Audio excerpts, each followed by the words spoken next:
মা মারা যাওয়ার পর বুঝলাম ঘরের সবচেয়ে দামি জিনিসটা আসবাবপত্র ছিল না, মা ছিলেন।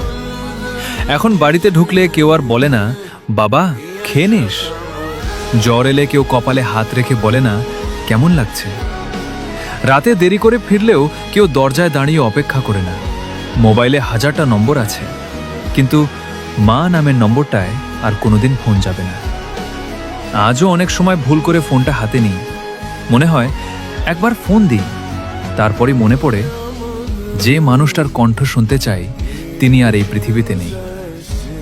মায়ের আলমারিতে আজও তার ওড়নার গন্ধ আছে, জায়নামাজটা আছে, চশমাটা আছে, কিন্তু মা বলে ডাকলে আর কেউ উত্তর দেয় না।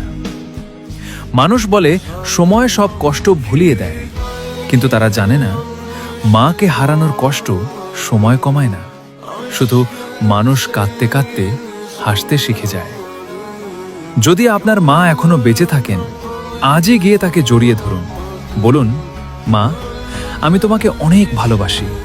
কারণ একদিন হয়তো পৃথিবীর সব টাকা দিয়ে দিলেও শুধু একবার বাবা বলে ডাকার সেই কণ্ঠটা আর ফিরে পাবেন না। হে আল্লাহ, আমাদের মা বাবাকে সুস্থ রাখুন। যারা দুনিয়া থেকে চলে গেছেন তাদের কবরকে নূরে ভরে দিন এবং জান্নাতুল ফিরদাউস দান করুন। আমিন।